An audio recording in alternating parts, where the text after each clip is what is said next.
a abrir a palavra do Senhor na carta de Paulo aos Romanos, capítulo de número 12.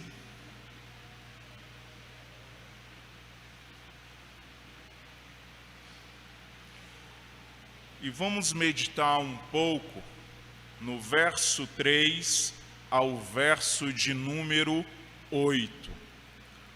Carta de Paulo aos Romanos, capítulo de número 12, do verso 3 ao verso de número 8.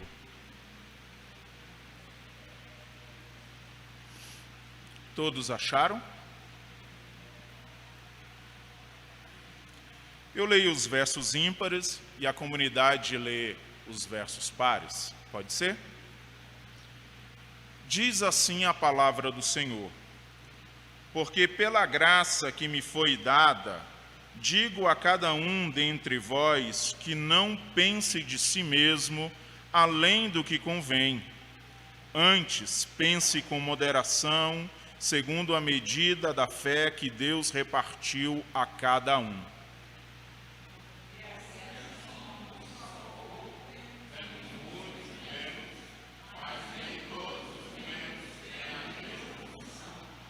Assim também nós, conquanto muitos, somos um só corpo em Cristo e membros um dos outros,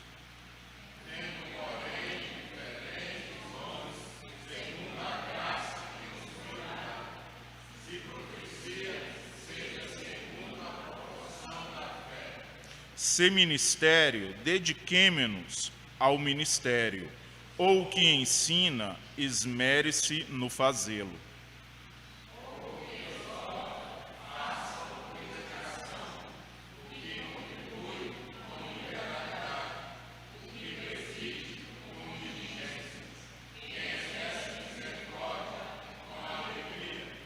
Vamos orar ao Senhor.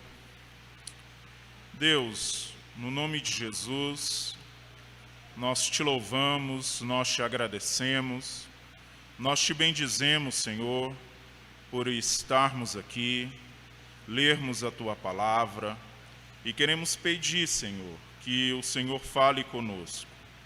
Queremos pedir que o Senhor nos instrumentalize, que o Senhor nos exorte, console e edifique, e que nós possamos ser edificados no Senhor. Que teu Espírito Santo fale ao nosso coração, nos quebrantando diante de ti. Senhor, nós pedimos tudo isso, em nome de Jesus. Amém. Queridos, quando nós analisamos a Constituição Federal, a Constituição de 1988, nós veremos que ela trabalha com vários e vários aspectos. E um dos aspectos, um dos pontos que ela trabalha é sobre os princípios da administração pública. Tanto a administração direta como a administração indireta. E os princípios do artigo 37 trazem pelo menos 3 pontos: a legalidade, a impessoalidade, a moralidade, a publicidade e a eficiência. Todos esses princípios têm como objetivo de fazer que a administração venha oferecer um serviço de qualidade para o cidadão. Quando nós analisamos a Igreja do Senhor, nós veremos que eu e você fomos chamados por Deus para termos o privilégio de servirmos o Senhor. O Senhor nos dá o privilégio de servi-lo. E quando nós analisamos essa ideia de servi-lo, nós veremos uma ideia da diaconia, do serviço, dos dons, dos talentos e dos recursos que o Senhor tem nos dado para ser empregado dentro da comunidade de fé. Eu acredito que se nós analisarmos aqui, todos aqui têm pelo menos um dom, um talento que pode ser empregado e aplicado dentro da comunidade. Eu acredito que todos que estão aqui sabem do talento e do dom que Deus lhe concedeu. Agora, nós devemos ir um pouco mais além. Saber que existe dons que devem ser exercidos por mim e por você na comunidade é uma coisa. Mas eu quero ir um pouco mais além e trazer esta consciência, não somente que nós temos os dons, mas entender como nós devamos exercer esses dons dentro da comunidade.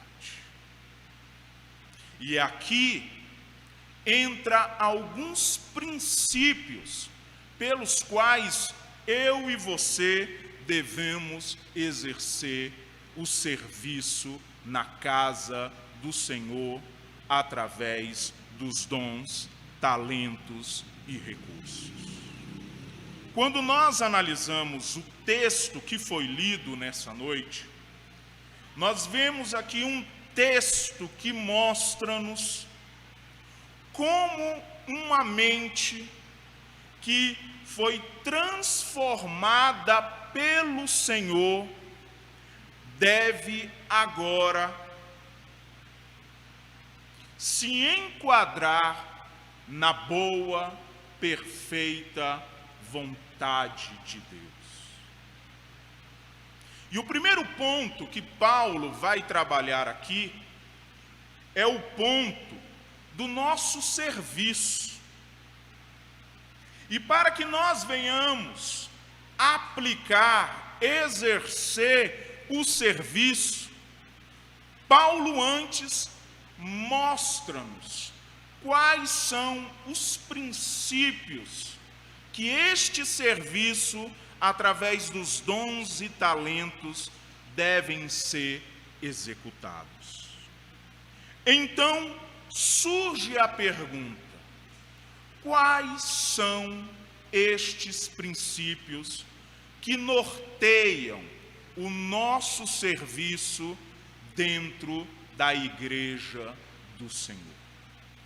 Primeiro, nós devemos saber pensar.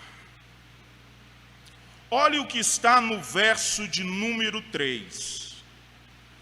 Porque pela graça que me foi dada, digo a cada um dentre vós que não pense além do que convém. O que Paulo está querendo dizer aqui? O que é pensar além do que convém? Paulo está trabalhando aqui com a ideia de nós pensarmos em autoestima em relação a nós mesmos e desprezar os outros em relação ao nosso pensamento com o outro. Pensar além de si mesmo é como se fosse uma espada com duas lâminas. Em um lado, me apresenta com autoestima além de mim mesmo, pensando além daquilo que eu sou, E a outra lâmina me apresenta eu desprezando os outros. Isso é fruto de quê? Isto é fruto de qual ponto? Isso é fruto de um coração em queda. O coração em queda tem a ideia de trazer um pensamento além de si mesmo. Olhe a tentação lá no Éden. E tu serás como Deus, conhecedor do bem e do mal. O que a mulher achou? Achou aquilo maravilhoso. Eu serei como Deus. Não pensava como deveria pensar uma criatura que foi chamada para adorar a Deus e não de ser igual ao Senhor. Esta ideia de pensar além de si mesmo é uma ideia que vai querer seduzir o nosso coração. Porque nós estamos partindo de um pressuposto que nós somos salvos em Cristo, justificados diante de Deus, mas nós ainda temos um coração que está em queda e que a cada dia está sendo restaurado pelo Senhor. Nós devemos vigiar com este coração, porque daqui a um tempo nós pensaremos que nós somos Deus. Então, como este coração que leva-nos a pensar além de si mesmo pode ser tratado? O próprio verso de número 3 vai nos dizer assim: antes, pense com moderação. Em outras traduções está a palavra pensem com equilíbrio. E o que é o equilíbrio? É não ser levado por um lado e nem pelo outro, mas ficar firme no centro. É não pensar que você é alguma coisa e também não desprezar os outros que exercem alguma função na casa do Senhor.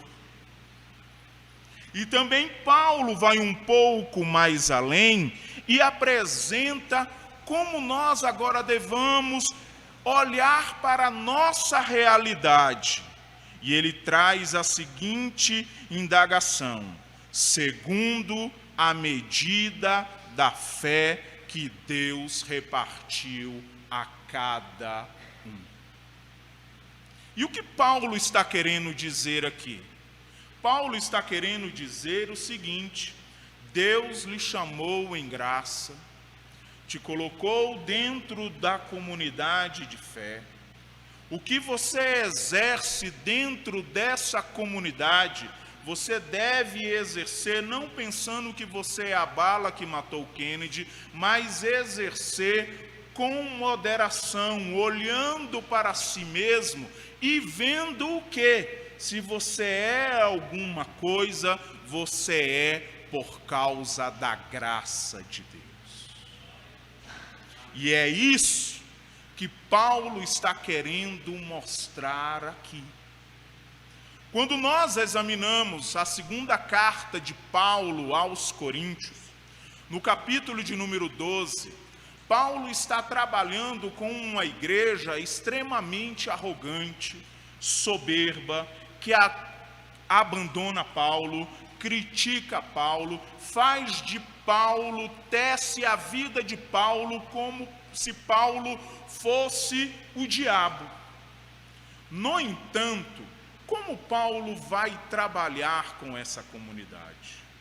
Paulo é pastor, e como pastor ele vai usar as Escrituras, vai usar a sua autoridade apostólica diante da comunidade, mas antes de mais nada, Paulo vai descansar na graça do Senhor. Paulo sabe quem ele era antes: um homem que perseguia, um homem que matava, um homem que não levava desaforo, um homem que amava a lei pela lei. E agora, o que Paulo vai fazer? Paulo é criticado, Paulo é chamado de arrogante. E o que Paulo diz em 2 Coríntios capítulo 12? Ele usa de uma ilustração, de uma experiência que ele teve, e ele diz assim: eu conheço um homem, ele está falando de si mesmo, que há 14 anos atrás, eu não sei se no corpo ou fora do corpo, ele foi ao terceiro céus e viu coisas lá e ouviu coisas que não é lícito pronunciar neste mundo. Paulo tinha todo o orgulho, todo o ponto, todas as questões definidas para se orgulhar disso. Mas Paulo não usa nenhum desses pontos para se orgulhar, mas pelo contrário, foi enviado a ele o mensageiro de Satanás que os bofeteia, deixa ele extremamente mal, e ele pede ao Senhor, ora ao Senhor 3 vezes. E o que o Senhor lhe diz? Paulo, a minha graça te basta.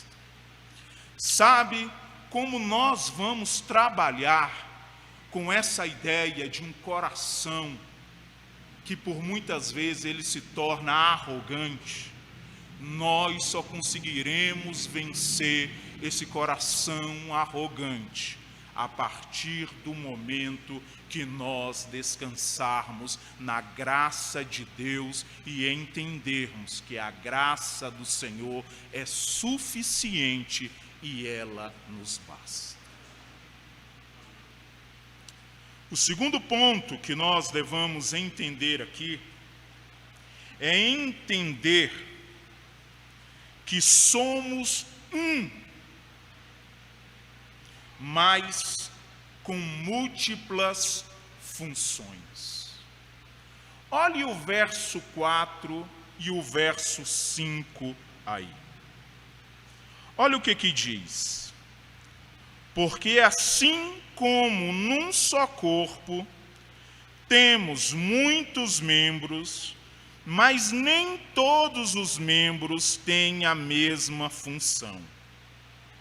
Assim também nós, conquanto muitos, somos um só corpo em Cristo e membros um dos outros. Como Paulo começa o verso de número 4? Ele começa através de uma conjunção explicativa.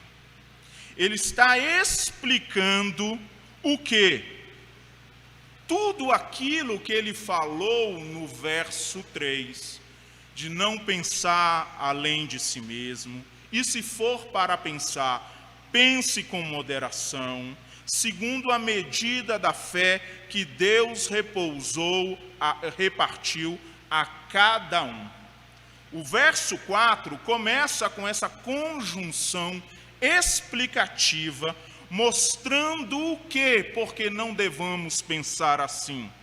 Porque assim como um só corpo,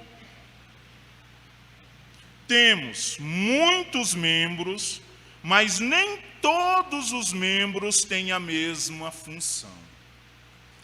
Paulo inicia mostrando uma analogia do corpo. E como ele vai mostrar essa analogia do corpo? Paulo apresenta essa analogia do corpo dizendo o seguinte: porque assim como num só corpo temos muitos membros, mas nem todos os membros têm a mesma função. O que esse corpo nos diz? O meu corpo e o seu corpo diz que você é um só. Mas a formação desse todo, que é um só, é formado por vários membros, que o conjunto deles forma o seu corpo.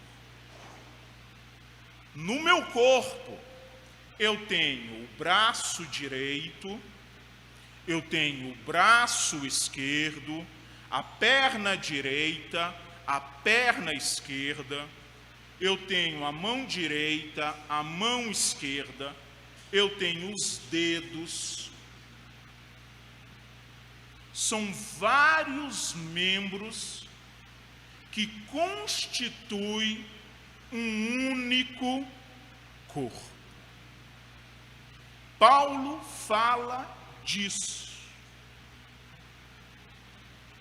Se você examinar 1 Coríntios, capítulo de número 12, você verá no verso de número 12 e no verso de número 13 em diante, Paulo falando sobre o corpo. Mas Paulo não fica simplesmente lá em Romanos capítulo 12 e o verso agora 5, falando só sobre o corpo humano. Ele pega este corpo humano e traz uma analogia a quê? Ao corpo de Cristo. E ele diz, da mesma forma, é o corpo de Cristo. Ele é um, mas existe muitos membros. E esses membros exercem múltiplas funções dentro do corpo. Aí, Paulo escreve a carta aos Coríntios, no capítulo de número 12, no verso 12 em diante, ele diz assim: porque assim como o corpo é um e tem muitos membros, e todos os membros, sendo muitos, constituem um só corpo, assim também com respeito a Cristo. Verso 13. Pois em um só Espírito, todos nós fomos batizados em um corpo, quer judeus, quer gregos, quer escravos, quer livres. E a todos nós foi dada de beber de um só Espírito. O que Paulo está querendo dizer e nos traz luz a Romanos capítulo 12 e o verso de número 5? Que eu e você fazemos parte de um corpo maior. E qual é este corpo? O corpo de Cristo. Aqui nós temos muitos e muitos membros. Temos a dona Geunice, Caleb, Samuel e Sara. Temos os irmãos lá do fundão. Temos os irmãos aqui na frente. Temos a Odete. Temos vários e vários irmãos que fazem parte deste corpo como membros. Mas a minha pergunta é o seguinte: esses membros todos possuem a mesma função? Não. O membro do corpo de Cristo, chamado Dalmir, tem uma função neste corpo que não necessariamente seja a mesma minha.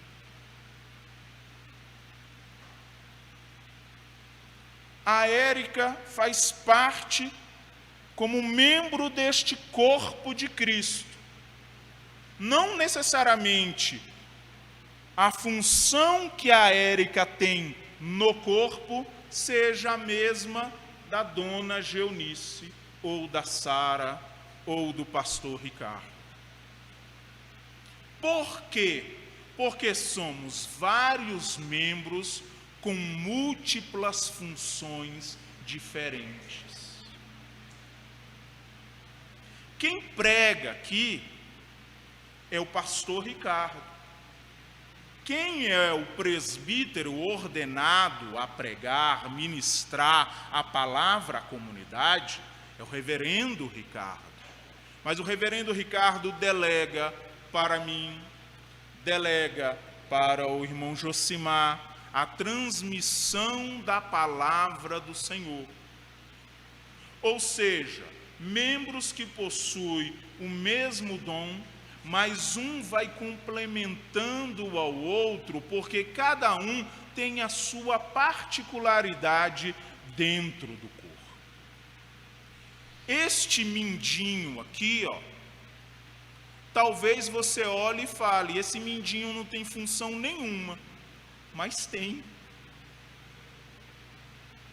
Sabe o dedão do pé?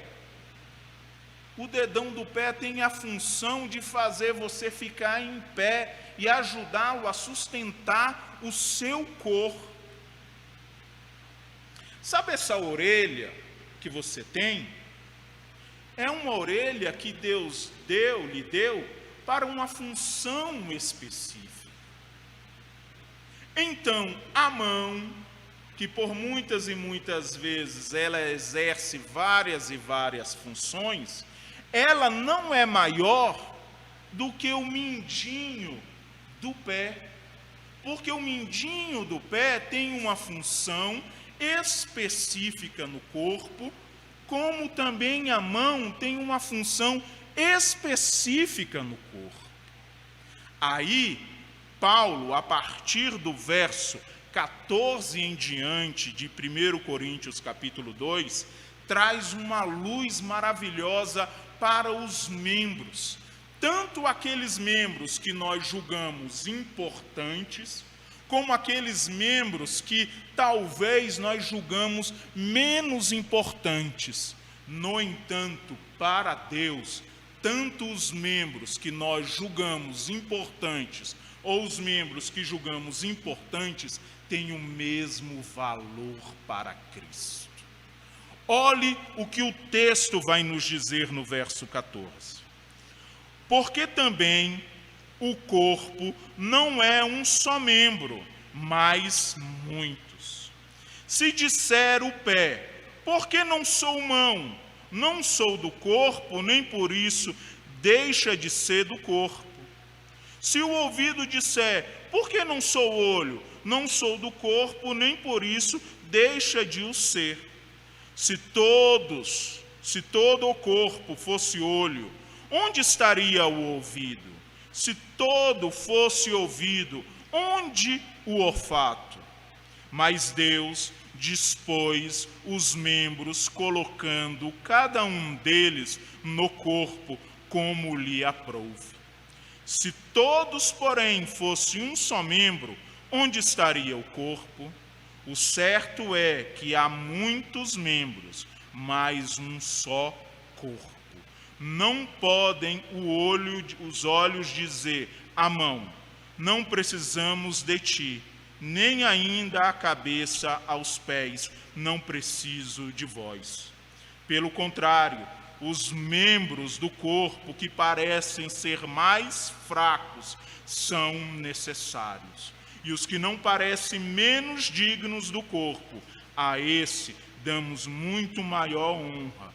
Também os que em nós, não decorosos, revestimos de especial honra. Sabe por quê, irmãos? O serviço dentro da comunidade fica travado. Sabe por que alguns carregam o piano e outros parece que estão olhando alheio todas as coisas, pensando que estão na Disneyland? É porque falta entender isso aqui. Talvez nós sabotemos o nosso coração pensando o quê? que nós não somos dignos de trabalharmos na causa do Senhor. Digno você é, indigno eu sou, mas nós somos habilitados em Cristo e por meio de Cristo para oferecermos os nossos dons, os nossos talentos para a edificação do corpo do Senhor. É pecado tanto a arrogância, a autoestima sem ser trabalhada, como também o complexo de inferioridade. Tanto os membros que parecem ser os melhores, como os membros que parecem ser inferiores, são necessários dentro da comunidade. Até para o preguiçoso, ele é importante dentro da comunidade. Porque se ele pega um maço de folheto evangelístico, vai lá para a parada de ônibus, senta lá e começa a entregar folhetos e falar de Jesus, do Evangelho do Senhor, ele está sendo produtivo na casa do Senhor. Então a ideia, queridos, é entender o quê? Que nós somos um corpo, com muitos membros, mas nem todos os membros possuem a mesma função. Se não possui, queridos, eu e você somos chamados a trabalharmos, a oferecermos a nossa diaconia na casa, no reino de Deus. Nós, como falamos antes, na quarta-feira, estamos montando uma força-tarefa para trabalharmos juntos, como comunidade de fé. E nessa outra quarta-feira vamos trabalhar ainda mais com essa temática, com este grupo. E você, querido, que faz parte da 5ª Igreja Presbiteriana de Taguatinga, é convidado a participar dessa empreitada. Não deixe alguns carregar o piano e você ficar de braços cruzados. Você foi chamado pelo Senhor para quê? Para ter o privilégio, irmãos, é um privilégio de trabalharmos para o Senhor, de servirmos ao Senhor com alegria. Amém? E por último, queridos, fechando, eu tenho que entender neste serviço como eu devo pensar. Eu devo também entender que nós somos um, mas com múltiplas funções. E eu também devo entender como exercer os dons no reino de Deus. Olhe o verso de número 6, o que vai dizer? Tendo, porém, conjunção adversativa, diferentes dons segundo a graça que nos foi dada. Se profecia, seja segundo a proporção da fé. 7. Se ministério, dediquemo-nos ao ministério. Ou que ensina, esmere-se no fazê-lo. O que exorta, e exortar aqui não é desabafar, exortar aqui é encorajar a não praticar mais o erro, ou reorientar o coração, faça-o com dedicação. O que contribui, o que abre a carteira, não contribua suvinamente, mas contribua com liberalidade. O que preside, com diligência. Quem exerce misericórdia com alegria. São 7 dons aqui que não são taxativos, só são exemplificativos. Existem outros dons também. E Paulo trabalha com esses 7 dons. Eu acredito aqui, de uma forma com grande proporção ou com pouca proporção, você já se viu enquadrado em alguns destes dons aqui. Por exemplo, o dom de misericórdia. Eu acredito que não seja algo simplesmente de uma pessoa. Acredito que seja o quê? Todos devem ter misericórdia. No entanto, para aquele que tem este dom, parece que fica mais aflorado o dom da misericórdia. Da mesma forma, aquele que ensina. Para aquele que ensina, parece que fica mais aflorado. Aquele que exorta, que encoraja o enlutado, que encoraja aquele que cometeu um pecado, que magoou o coração do Senhor, todos nós fomos chamados para orar e encorajar. Mas tem pessoas que parecem-nos que têm este dom mais aflorado, que encoraja o irmão, ao coração do irmão, a retornar ao caminho, às veredas antigas.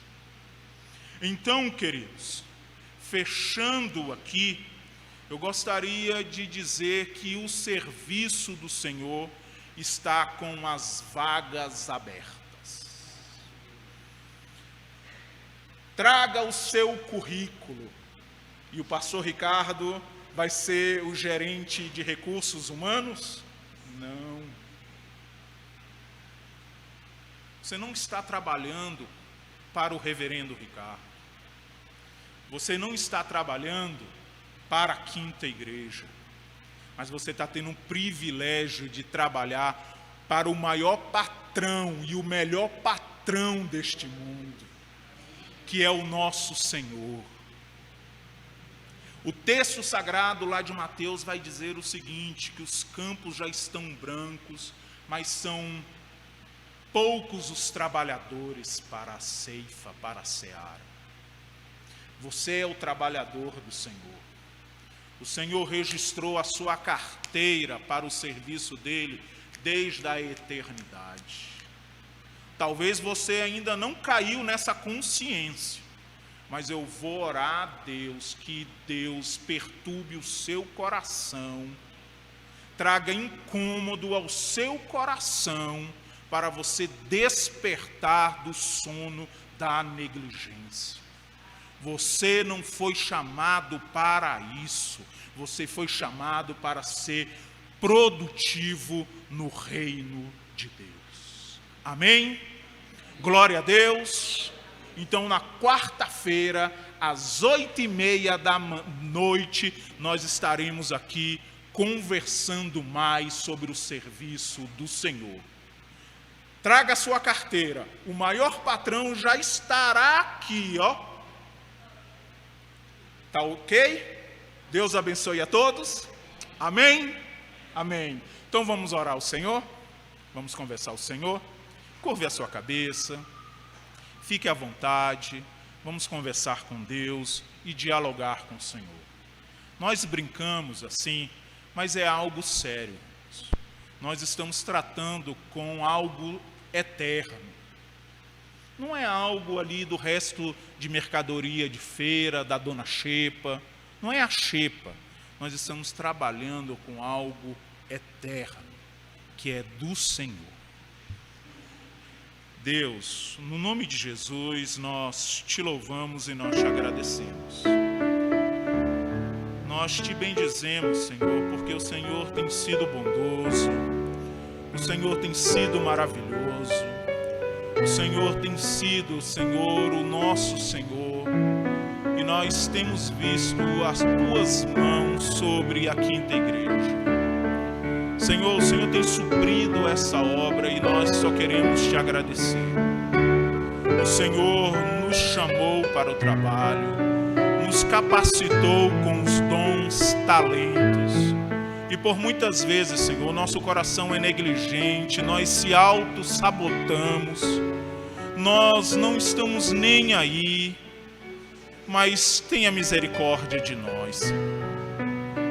O nosso coração é assim e precisa de uma ação maravilhosa, graciosa do Senhor. Desperta o nosso coração, Senhor. Senhor, nós não somos melhores do que ninguém, porque todos aqui, se formos colocar os pingos nos is, não vale nada, Senhor. Mas o Senhor nos chamou, nos deu o privilégio de te servir. Nos ajuda, Senhor. Pai amado, Senhor, nos capacita, porque a capacidade vem do Senhor. Nos dê amor por ti, Senhor, porque uma vez amando o Senhor, nós amaremos a tua obra, amaremos o teu reino, amaremos a tua casa, amaremos, Senhor, a tua igreja. Nos dê um batismo de amor pelo Senhor. Nós te pedimos isso, Deus, em nome de Jesus. Amém.